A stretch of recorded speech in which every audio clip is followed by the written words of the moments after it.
tape, your own performance. Just what did you think? Getting a chance to look back at it.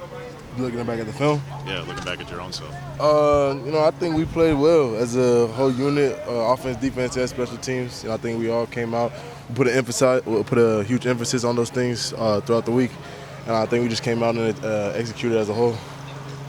You've never been a guy to really celebrate a lot of your own success and accolades, CJ. But you earned a lot more by way of respect and accolades this week than you have before. I'm sure you've seen it. Yeah. What does it start to feel like as a fifth-year guy and you're starting to get this stuff?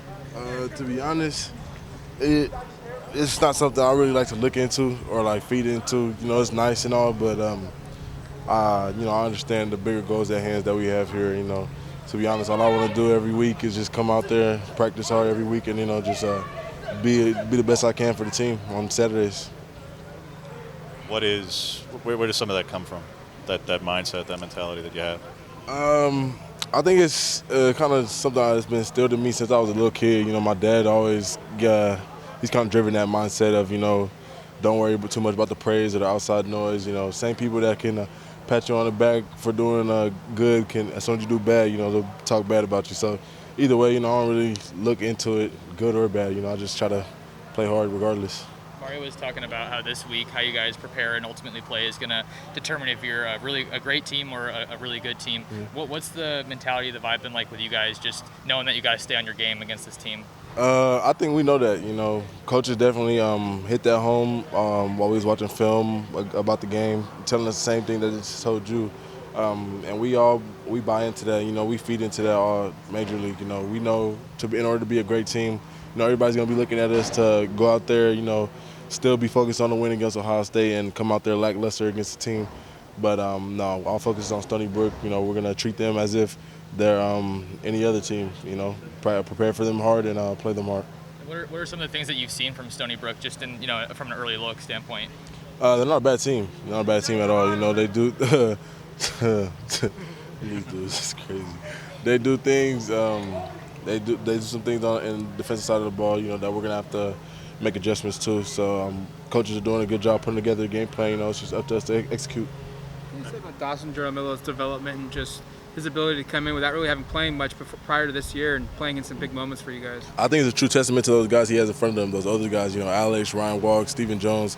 Taking them up under their wing and showing them the ropes, making sure he's good to go on everything. And Dawson's just a great guy in general. So he's always looking to get better.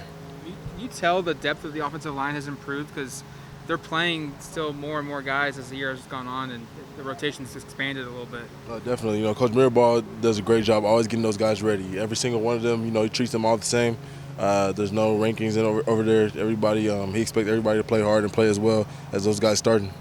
You guys ran a lot of that unbalanced formation. A lot. You had a couple of runs. Travis had a couple of runs. The last throw to DJ there. I know you were in at running back. Yeah. Walk me through just in your own perspective, your roles on those plays, whether you were running it or blocking there on that last one.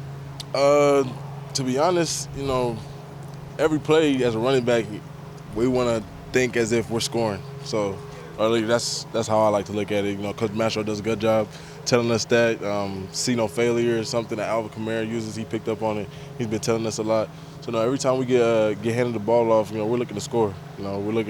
We don't want anybody to bring us down, and so that's kind of the mentality. And then if we're blocking, the same thing. We want to make sure we do our job, our assignment, and stay in there and block so the quarterback can get the ball off. How often, even in practice, when you guys run plays and like the pulling guard doesn't even have anyone to block? I mean, that happened a couple times against Ohio State where you got into the end zone and the guy supposed to block it for you doesn't have anyone to block. Yeah, exactly. Yeah, like you said, Ryan Walk, he didn't have a guy to block a couple times over there. But I think it's just that's just Coach Moorhead being able to scheme him up, calling the right plays against certain looks so that we can have those advantages.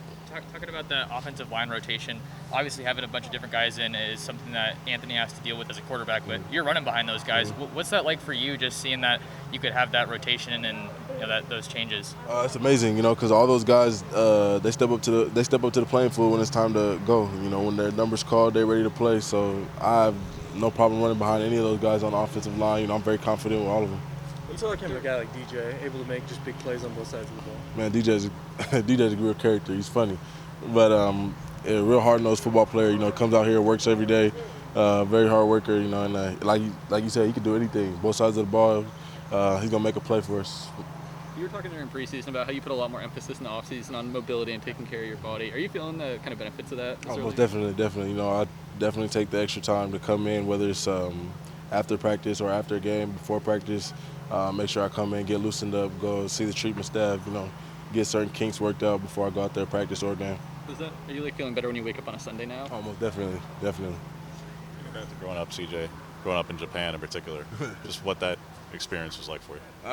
It was cool, to be honest. You know, my dad's in the military, so we moved a lot when I was younger. I'll say I was like 4 years old when we moved to Japan. Stayed there for 3 years. It wasn't too bad. You know, definitely a culture change, but I hadn't started school anyway, so I started school in Japan. So it was kind of like just like starting over there, really. Like, to be honest, like learned kindergarten, first grade, second grade, all the way over there. So it wasn't too bad. You still able to speak it? No. I used to know a little stuff, like, but all that's gone. How old were you when you moved back? When I moved back to the States, Yeah. 7. Where were you at when you were like even before moving there? You San said Diego. You were I was in San Diego. originally I and was in then San bounced Diego. out there. From San Diego to Japan, back to San Diego. Mhm. You guys had an earlier kickoff, in Columbus. You know, got there a day earlier.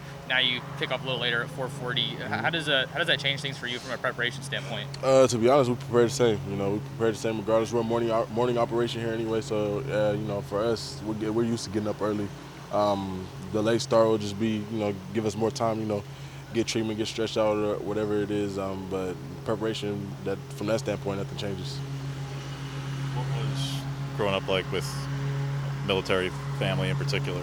Not just the Japan part, but just in general. I mean, like most military housing, I would say, like my parents, well, my mom, so my dad was kind of strict here and there, not too bad, but definitely like a structured household, you know, certain things certain way, yes ma'am, no sir, but I grew up on that anyway. But yeah, nothing too crazy really, you know, my dad's kind of chill, laid back person anyway, so it wasn't nothing crazy.